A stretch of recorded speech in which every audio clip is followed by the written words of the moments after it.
السلام علیکم and welcome to the channel school of thought. آج کا ٹاپک آپ کی اسکرین پر، لیکن ویڈیو شروع کرنے سے پہلے آپ سے ریکویسٹ ہے کہ اس چینل کو سبسکرائب کریں، لائک کریں اور کمنٹ کریں. کمنٹ آپ نہ صرف اس ویڈیو کے متعلق کریں بلکہ ان تمام ٹاپکس پر کریں جو آپ دیکھنا چاہتے ہیں، جو آپ سمجھنا چاہتے ہیں. تو چلیں شروع کرتے ہیں ویڈیو. دیکھا لاسٹ ویڈیو میں کہ ایسے رائٹنگ کی ریکوائرمنٹس ہیں اور ان ریکوائرمنٹس میں سے ایک ریکوائرمنٹ ڈسکورس کی ہے. تو ڈسکورس کیا ہے وہ اب ہم ڈسکس کریں گے. یہاں پہ لکھا ہوا ہے کہ for essay writing there are many aids in which discourse is the most recommended. سب سے ریکمینڈیڈ جو چیز ہے ایسے رائٹنگ کے اندر وہ ڈسکورس ہے.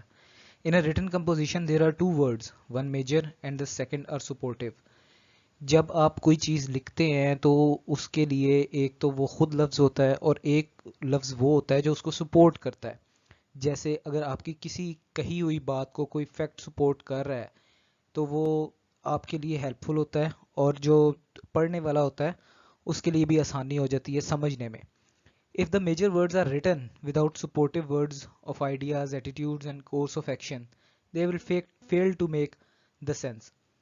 یعنی کہ اگر آپ کی کہی ہوئی بات کو سپورٹ کرنے کے لیے کوئی فیکٹ یا کوئی چیز موجود نہیں ہے تو پھر وہ سمجھنے والے کے لیے مسئلہ بن جاتا ہے. Hence, discourse with the combination of two makes it communicable. This is called discourse. System of thoughts composed of ideas, attitudes, and course of action, beliefs, and practices that systematically construct the subjects and the words of which they speak. In short, کہ آپ کے discourses وہی چیز ہیں جو آپ لکھتے ہیں لیکن آپ کے پرائمری آئیڈیاز کو آپ کے سیکنڈری آئیڈیاز سپورٹ کرتے ہیں، وہ ڈسکورس ہے. جسٹ اتنی سی اس کی ڈیفینیشن ہے اور اتنا سا اس کا کنسیپٹ ہے. اس کے علاوہ ڈسکورسز کی چار ٹائپس وہاں پہ مینشن کی گئی ہوئی تھیں. وہی چار ٹائپس ہم اس ویڈیو کے اندر ڈسکس کرنے لگے ہیں. There are different type of composition that are being used and it all depends upon the objective of the writer. The purpose of the writer determines what type of composition is to be made. The different types, the composition can be pervasive, narration, exposition, argumentation and description. یہاں پہ pervasive کا لفظ extra use persuasive کا لفظ extra use کیا گیا ہے، جبکہ ہمارے ایسے کی ریکوائرمنٹ میں narration, exposition, argumentation and description ہے. یعنی کہ ہم نے صرف ان چار ڈسکورسز کے اوپر فوکس کرنا ہے کہ ہم نے اپنے ایسے کے اندر یہ چیزیں انکارپوریٹ کس طرح کرنی ہے اور ان کی ہم نے وقتاً فوقتاً پریکٹس کرتے رہنا ہے. سب سے پہلا ڈسکورس ہمارے پاس نریشن ہے. The narration type of composition gives the reader with a meta impression of particular events as well as gives the reader the sense of actually witnessing it. What happened and how it happened are also discussed. Here the writer tries to emphasize the story of a particular event by narrating or telling it to the readers. Basically یہ ہوتی ہے وہ story یا وہ observance جو آپ نے خود کی ہو، جو آپ نے اپنی آنکھوں سے کوئی منظر دیکھا ہے اور اس منظر کی آپ منظر کشی کر کے ایکسپلین کر رہے ہیں ریڈر کو، وہ نریشن کہلاتا ہے. اب اس میں اور ڈسکرپشن میں فرق ہے، وہ ہم آگے ڈسکس کریں گے، لیکن اس سے پہلے ڈسکرپشن آپ دیکھ لیں کیا ہے. ڈسکرپشن ہمارے پاس سیکنڈ ڈسکورس ہے. ڈسکرپشن کے اندر مینشن کیا گیا to describe a scene, person اور feeling to a reader.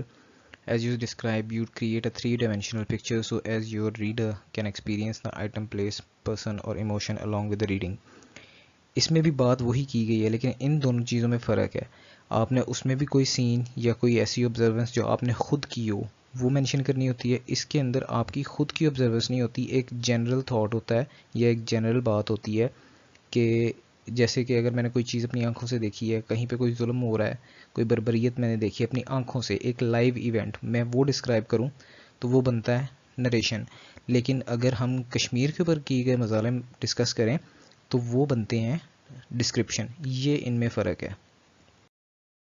Narration کی ایگزامپل ہے The condition of women is very bad. Many women are seen in remote areas during my visit to such areas. اس میں point to note is my visit. میں نے بہت ساری عورتیں دیکھیں اپنے وزٹ کے دوران. It means first person. I was trying to know that they were the attendants to the male heads. میں یہ جان کے چونک گیا again first person that they were attendants to the male head کہ وہ اپنے مردوں کی ملازموں کی حیثیت سے کام کر رہی ہیں and had to do such rough and tough work that is injurious to their health. اور وہ ایسا کام کر رہی ہیں جو کہ ان کی صحت کے لیے انتہائی مضر ہے. They cut fodder for the cattle, collect their dung and make it in burning cakes in the scorching sun and blazing heat. وہ نہ صرف جانوروں کا مویشیوں کا چارہ کاٹتی ہیں بلکہ ان کا جو گند ہوتا ہے اسے بھی استعمال کرتی ہیں اور وہ سارا کچھ کرتی ہیں انتہائی دھوپ اور گرمی کی شدت کے اندر اور اس قدر ٹیمپریچر ہوتا ہے جو کہ بیریبل نہ ہو. تو دا پرپز از کہ یہ ساری سٹوری میری آنکھوں سے آبزرو کی گئی ہے اور اس میں نے جہاں پہ بھی ورڈ یوز کیا ہے وہ میں نے اپنی آبزرویشن مائی آئی جیسے ورڈ یوز کیے ہیں, فرسٹ پرسن یوز کیے ہیں. ڈسکرپشن کی ایگزامپل ہے The World War behavior is the major reason for the peace disturbance. یہاں پہ کلیم کیا گیا کہ پیس ڈسٹربنس کی سب سے بڑی وجہ جو ہے وہ دنیا کا وار بیہیویئر ہے. اب جب ہم اس کو ایکسپلین کریں گے تو ہم اس کو ایکسپلین ایک جنرل پرسپیکٹیو میں یا جنرل آبزرویشن کے اندر کریں گے جس کے اندر فرسٹ پرسن کا کوئی ذکر نہیں ہوگا. میری آبزرویشن نہیں ہے, یہ دنیا کی آبزرویشن ہے. The countries of the world are with the different ideologies which are opposite to one another, confronting economies, interests and conflicting cultures. بات مختصر اتنی ہے کہ دنیا کے تمام ممالک کے انٹرسٹ مختلف ہیں, ان کی آئیڈیالوجیز مختلف ہیں, ان کے کلچرز مختلف ہیں, ان کی اکانومیز مختلف ہیں. And all of them want to win over each other. اور ہر ملک دوسرے ملک کو فتح کرنے کی دوڑ میں لگا ہوا ہے. Hence are targeted at weakening the others. اور اسی دوڑ میں وہ دوسرے کو کمزور کرنے کی کوشش کر رہے ہیں. And strengthening their own for which they allocate budgets. اور خود کو اس قدر مضبوط کرنے کی کوشش کر رہے ہیں کہ اس کے لیے وہ اپنے بجٹس بھی لگا رہے ہیں اور کچھ ایجنٹس کو بھی ہائر کر رہے ہیں even from the target countries and go to the worst extent to promote the urge. اور اس کے لیے وہ ہر حد تک جانے کو تیار ہیں. Such behavior can be nothing else than a war behavior. ایسا behavior صرف war behavior ہی ہو سکتا ہے اور کوئی behavior نہیں ہو سکتا. جنرل بات اس میں ساری کی ساری کی گئی ہے, ایک منظر کشی کی گئی ہے سمپل. جیسے میں نے آپ کو پہلے ایکسپلین کیا کہ اگر میں کوئی انسیڈنٹ روڈ پہ چلتے ہوئے کسی کو مار رہے ہیں وہ ڈسکس کرتا ہوں, وہ میری پرسنل آبزرویشن ہے, فرسٹ پرسن ہے, میں اپنی زبانی اس کو ریڈر کو یا ایگزامینر کو بتانے کی کوشش کروں گا. لیکن جب میں بات کشمیر کی کروں گا تو آٹومیٹکلی ڈسکرپشن بن جائے گی, چونکہ وہ واقعی وہاں پہ ہو رہا ہے, وہ سب آبزرو کر رہے ہیں اور وہ سب کا نظریہ بھی یہی ہے کہ ایسا وہاں پہ ہوتا ہے. نیکسٹ ڈسکورس جو ہم ڈسکس کرنے والے ہیں وہ ایکسپوزیشن ہے. ایکسپوزیشن کیا ہے؟ The exposition is a type of composition usually analyzes a character or a situation, give directions, define a term, as well as to make something clearer to one presumably does not understand something. Here the writer tries to expose some information to the readers to make them understand and inform about certain information. In short یہ کہ آپ نے کوئی بھی چیز لکھی ہے, کوئی ٹرم لکھی ہے, کسی بندے کا نام لکھا ہے یا کوئی ایسی جیسے کہ عمران خان ایک نام ہے, G D P, F D Is, یہ ساری چیزیں, یہ ساری ٹرمز, یو این او کا اگر آپ نام لکھ دیتے ہیں ایک آرگنائزیشن ہے, ٹھیک ہے, او آئی سی کا اگر آپ نام لکھ دیتے ہیں وہ بھی ایک آرگنائزیشن ہے, ٹھیک ہے. کسی ملک کا نہیں, چونکہ ظاہر ہے کہ ملک تو ڈیفینیٹلی کینیا ہے تو پھر وہ کینیا ہی ہے, تو اس چیز کو آپ کو ایکسپوز کرنا ہوتا ہے. یا جہاں آپ کو لگے کہ کسی ٹرم کو آپ نے لکھا ہے لیکن وہ کلیئر نہیں ہے, تب آپ اس کی تھوڑی سی ایکسپوزیشن کرتے ہیں. یہاں پہ اس کی دو ایگزامپلز دی گئی ہیں, میں دونوں میں آپ کو سمجھاتا ہوں. یہ ایکسپوزیشن کی فرسٹ ایگزامپل ہے جس کے اندر میں نے ایک سینٹینس لکھا ہوا ہے, دے فوٹ پروگزی وار اگینسٹ رشیا. اب اس پورے سینٹینس کے اندر واحد پروگزی وار وہ لفظ ہے جو کہ ایک ایکسپوزیشن ریکوائر رکھتا ہے. They wanted to thrash Russian army in Afghanistan and oust them from there at any cost, as if they took that case to lose in the future they might have arrived in Pakistan. So it was necessary to stop their way there in Afghanistan. They were not allowed by international laws and some other delicacies to start a direct war. Hence they prepared some conditions to fight in the plate of them in form of some local resistance. Thus by such proxy war they hindered the Russian advancement in the region. یہ کافی بڑی exposition ہے, لیکن اتنی بڑی نہ تو آپ نے پیپر کے اندر لکھنی ہوتی ہے نہ ہی اتنی بڑی ریکوائرڈ ہے. یہ جسٹ ایک پورا کنسیپٹ پروکسی وار کا اس میں ایکسپلین کر دیا گیا ہے. لیکن مقصد کیا تھا کہ پروکسی وار کی ٹرم آپ اگر گوگل پہ بھی سرچ کریں گے, اس میں اگر آپ کو ایک سینٹینس بھی مل جاتا ہے کہ یہ پروکسی وار کیا تھی, کہ دوسرا ملک آپ کے ملک کے اندر وار کراتا ہے کچھ ایسے لوگوں سے جو کہ یا تو آپ کے باشندے نہیں ہوتے یا تو وہ شر پسند لوگ ہوتے ہیں آپ کے ملک کے اندر. ایک چھوٹا سا یہ کنسیپٹ ہے پروکسی وار کا. اس میں ڈیٹیل اس لیے مینشن کی گئی ہے تاکہ آپ کو ایکسپلین کیا جا سکے, لیکن پیپر کے اندر اتنی بڑی ایکسپوزیشن ریکوائرڈ نہیں ہوتی. نیکسٹ ہمارے پاس ہے ایکسپوزیشن کی سیکنڈ ایگزامپل. یہ وہ ایکسپوزیشن ہوں گی جو کہ ہم نے پیپر کے اندر کرنی ہوتی ہیں. ایک شارٹ سی ایک پرسن کی آئیڈینٹیفیکیشن ہوتی ہے, یا اس کا انٹرو سمجھ لیں آپ, یا جو مرضی سمجھ لیں. عمران خان کا اگر میں کہیں ذکر کر دیتا ہوں تو میں یہ ساتھ میں لکھ دوں گا کہ وہ اس وقت کے کرنٹ پرائم منسٹر ہیں اور 22ویں پاکستان کے پرائم منسٹر ہیں.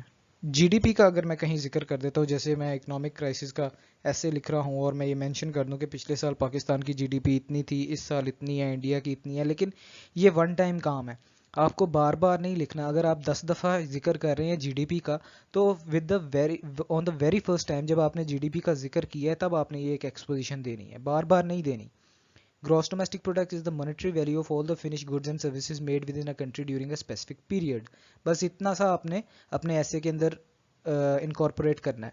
فائدہ اس کا ایک یہ بھی ہے, آپ دیکھ سکتے ہیں کہ اس کی وجہ سے ہی کوئی 10 لفظ آپ کے ایسے کے اندر ایڈ ہو جاتے ہیں, اور آپ کو جو وہ 2500 یا 3000 لفظوں کا ہدف ملا ہوا ہے حل کرنے کو, اس کے اندر یہ بھی اپنا چھوٹا سا کردار ادا کرتے رہتے ہیں. صرف آپ کو پریکٹس کرنی ہوتی ہے کہ مختلف ٹرمز کو بار بار لکھ کے کہ یہ ہے کیا.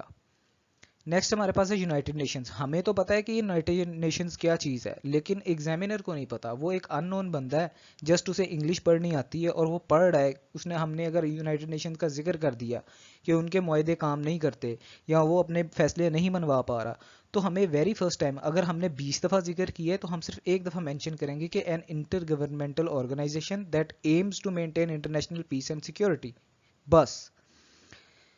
نیکسٹ ہمارے پاس ہے treaty of Versailles, the most important of the peace treaties that brought World War I to an end. اگر ہم کسی وار کے ایسے میں لکھ رہے ہیں اور ہم ذکر کر بیٹھتے ہیں ٹریٹی آف ورسلز کا, ورلڈ وار 1 کا نہیں ہم نے ذکر کرنا, چونکہ وہ تو لفظ خود ہی ایکسپوز کر رہا ہے. یا پھر اگر آپ کرنا بھی چاہیں تو آپ اس کی جسٹ گوگل پہ یہ ٹرم لکھیں, آپ کو ایک شارٹ فارم میں مل جائے گا کہ ورلڈ وار 1 کیوں تھی یا کیا تھی. تو ٹریٹی آف ورسلز کا ہم اسی طرح بتا دیں گے کہ جناب یہ وہ ٹریٹی تھی جس نے مین کردار ادا کیا تھا ورلڈ وار 1 کے اینڈ ہونے میں. نیکسٹ ہمارے پاس ہے کولڈ وار. ابھی لاسٹ پیج پہ ہم نے ڈسکس کیا تھا پروکسی وار کو, اب یہاں پہ cold war, a period of geopolitical tension between the Soviet Union and United States and their respective allies, the Eastern Bloc and the Western Bloc after World War II. یا آپ اگر after World War II نہیں لکھ سکتے تو وہ period لکھ دیں, یعنی کہ 1945 سے لے کے 1990 تک, جب رشین امپائر, آپ سمجھ لیں رشین امپائر ہی ہوگا وہ جب ٹوٹا تھا. نیکسٹ ڈسکورس ہمارے پاس آ گیا سب کا آل ٹائم فیوریٹ, آرگیومنٹیشن. غلط کریں صحیح کریں لیکن آرگیومنٹیشن پیپر کے اندر ہم سارے کر آتے ہیں. خیر, engineer of writing that requires the student to investigate a topic, collect, generate and evaluate evidence and establish a position. collect, evaluate and evidence سے مراد یہ ہے کہ آپ کے ہاتھ میں کچھ فیکٹس موجود ہوں, آپ کے ذہن میں کچھ فیکٹس موجود ہوں, فگرز کی شکل میں کہہ لیں یا کسی بھی شکل میں کہہ لیں. لیٹ سپوز آپ کو یہ معلوم ہے کہ آپ ایجوکیشن کا ایسے لکھ رہے ہیں اور انڈیا کی لٹریسی ریٹ ہم سے زیادہ ہے, تو ہم یہ بھی مینشن کر سکتے ہیں جسٹ ایک چھوٹا سا, اس میں کمپیریزن امپورٹنٹ ہوتا ہے. آپ ایکول کمپیریزن بھی کر سکتے ہیں, اور اگر کسی چیز پہ زور ڈالنا ہو تو ایک چیز کو کم دکھا کے دوسری چیز کو زیادہ دکھا کے اس کا کمپیریزن کر سکتے ہیں. ہم جسٹ یہ کہہ سکتے ہیں کہ ملک دونوں اکٹھے ایجاد ہوئے تھے لیکن ان کا لٹریسی ریٹ ہم سے کافی زیادہ ہے, اگر آپ کے ذہن میں فیکٹس اینڈ فگرز موجود نہیں ہیں. لیکن اگر آپ کے ذہن میں فیکٹس اینڈ فگر موجود ہیں تب آپ یہ کہیں گے کہ ہم اکٹھے آزاد ہوئے تھے, لیکن آج بھی 70 سالوں بعد پاکستان کا لٹریسی ریٹ 58% ہے جبکہ انڈیا کا 72% ہے. That presents arguments about both sides of an issue. It could be that both sides are presented equally balanced. وہی بات جو میں نے پہلے کی کہ آپ برابری کی سطح پہ کمپیریزن بھی کر سکتے ہیں, اور it could be that one side is presented more forcefully than the other. یا آپ ایک کو زیادہ دکھا کے دوسرے کو کم دکھا کے, جیسے میں نے بتایا کہ پاکستان کا جو لٹریسی ریٹ ہے وہ 58% ہے, ہم نے کمپیئر کر رہے ہیں نا ہم, اور 72% کر دیا ہم نے انڈیا کا. آرگیومنٹیشن کی فرسٹ ایگزامپل دیکھیے گا. Argument comparing countries, regions and organisations. آپ مختلف ممالک کو کمپیئر کر سکتے ہیں جس کے اندر جیسے لائک ود لائک کر سکتے ہیں, اور ہمارے ساتھ جو ڈائریکٹ کمپٹیشن بنتا ہے وہ ہمارے نیبر کا بنتا ہے، انڈیا کا، چونکہ ہم ایک ساتھ آزاد ہوئے. اس کے بعد بنگلہ دیش کا بھی بنتا ہے. بنگلہ دیش ہم پاکستان سے الگ ہوا اور اس کے بعد اس کی جی ڈی پی بھی بہت اچھی جا رہی ہے، اس کا لٹریسی ریٹ بھی بہت اچھا جا رہا ہے. سری لنکا کو اگر ہم کمپیئر کرنا چاہیں ہم کر سکتے ہیں. تو یہ کچھ ایگزامپلز ہیں کہ ہم ملکوں کو کس طرح کمپیئر کریں گے. ریجنز کو کر سکتے ہیں. ایشیا پیسیفک کو آپ کمپیئر کریں یورپ کے ساتھ، آپ کریں امریکن کنٹیننٹ کے ساتھ، تو وہ ریجن میں کاروبار زیادہ ہے، اس ریجن میں کم ہے. ٹھیک ہے.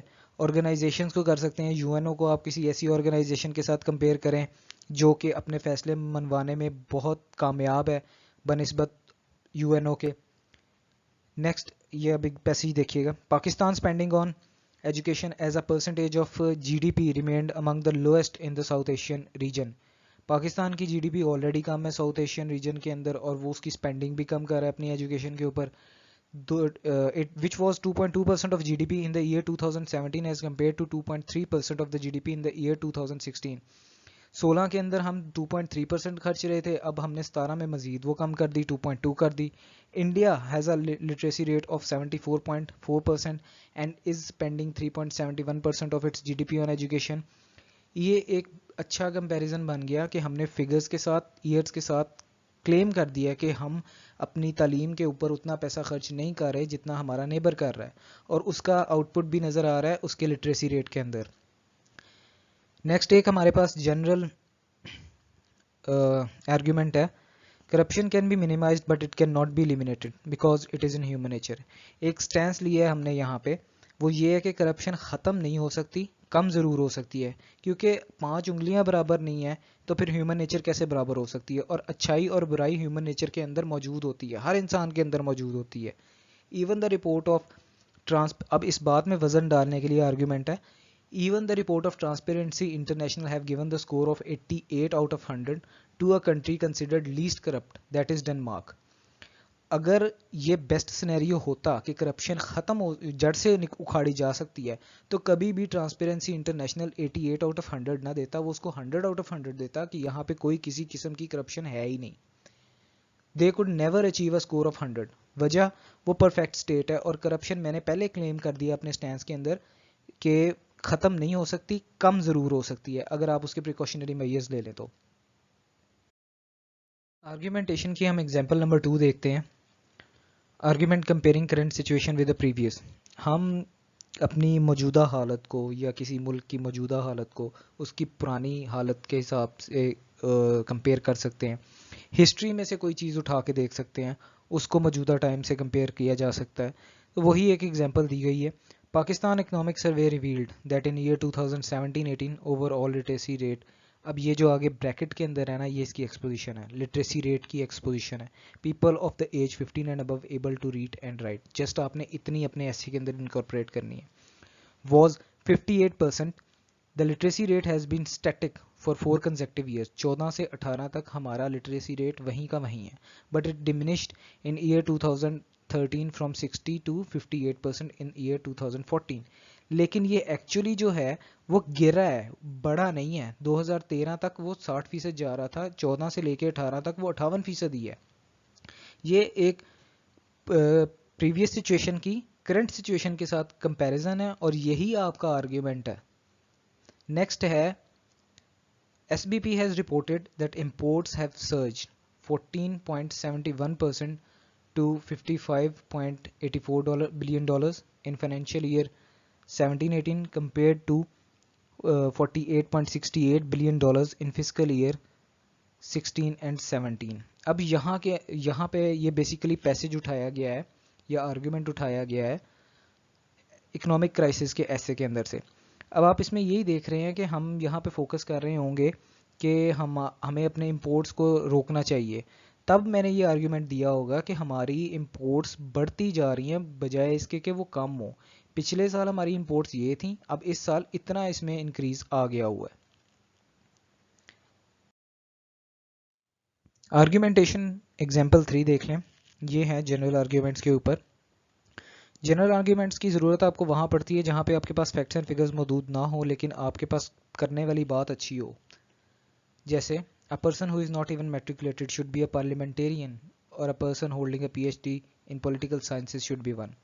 کیا ایک وہ بندہ جو کہ میٹرک کی سند بھی اپنے پاس نہیں رکھتا اسے پارلیمنٹ میں بیٹھنے کا حق ہونا چاہیے، یا کہ وہ بندہ جسے PhD ہے پولیٹیکل سائنس میں اسے پارلیمنٹ میں بیٹھنے کا حق ہونا چاہیے؟ جنرل تھاٹ اور انٹلیکچولی تو یہی ہونا چاہیے کہ جو سمجھتا ہے پولیٹکس کو اور وہ ایک اچھے طریقے سے پارلیمنٹ کے اندر بیٹھ کے ایک مہذب شہری کا کردار ادا کر سکتا ہے، اسے ہی حق ہونا چاہیے کہ وہ پارلیمنٹ میں بیٹھے. جسے یہی نہیں پتا کہ قانون کی کتاب کیا ہوتی ہے وہ قانون کس طرح بنائے گا. سیکنڈ دیکھیے گا، would the citizens of India prefer to live a life that they have enforced on the poor Kashmiris؟ کیا جو باشندے ہیں انڈیا کے کیا وہ بھی یہ زندگی گزارنا چاہیں گے جو انہوں نے کشمیریوں کے اوپر مسلط کی ہوئی ہے؟ when they would be suppressed, humiliated and tortured in their own homes, what would they do؟ جب انہی کے گھروں کے اندر تکلیفیں دی جائیں گی، ٹارچر کیا جائے گا، تب وہ کیا کریں گے؟ ایک جنرل تھاٹ ہے کشمیر ایشو کے اوپر، اگر آپ ایسے لکھ رہے ہوں، اور تھوڑا سا جذباتی تو ہوتا ہے لیکن اتنا بھی جذباتی نہیں فیل ہو رہا. یہ وجہ صرف یہی ہے کہ آپ نے لفظوں کے کو جو ہے نا ان پہ اپنا ذرا فوکس رکھنا ہے اور ان کو استعمال کرنے سے پہلے سوچنا ہے. یہ سارا کچھ آپ کا بہتر تبھی ہوگا جب اس کی آپ پریکٹس کریں گے لکھ کے.